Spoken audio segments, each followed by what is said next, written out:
Adlaw, Syudad sang Iloilo. Mga miyembro sang LGBTQ community nangin malipayon sa benepisyo nga ila na baton.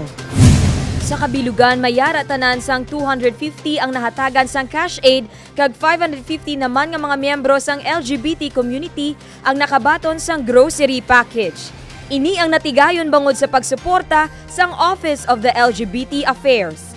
Kadungan sa selebrasyon sang Iloilo Pride Month, gintinguhaan sang aton Iloilo Pride Team kag sa pagsuporta ni Mayor Jerry P. Treñas nga mabuligan ang mga wala na qualify sa aton cash aid kag cash for work paagi sa pagpatigayon sang sininga programa. Just continue lang sa pagbulig sa amon nga mga LGBT community. Nagapasalamat gid kami sang dako gid kay miski sa muni nga tinion gintagaan mo gid kami sang boses miski papano. Kag tanan-tanan nga LGBTQ community ang mag-ululupod kita tanan, mag-unite lang kita sa isa-isa para matapos ning aton nga ginaatubang nga problema. Dako gid siya mabulig, especially nga makadugang bayad sa amon nga mga bills sa sulod sang balay kag sa pagkaon namon. That's why nagkapasalamat gid kami sa cash assistance nga ginatag sa amon. Dako ini nga bulig sa akong pamilya, iba pa sa amon nga kinana sulod balay.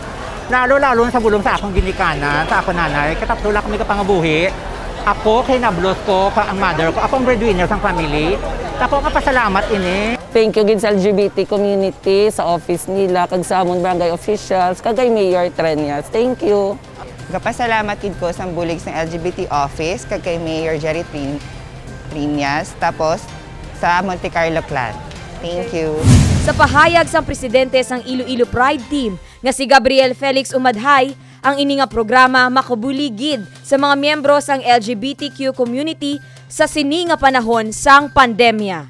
Because kung makita ta sa ini nga epidemya, ang pinaka-affected gid nga community is ang aton nga LGBT community. It's because they are involved in social interaction such as hairdressers, such as parlor, such as beauty care events.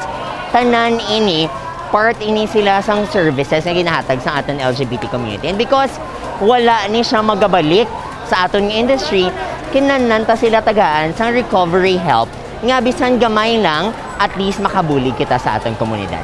Ini nagapatimaan nga ang pagbulig sa syudad sang Iloilo wala sa may ginakilala nga sexualidad.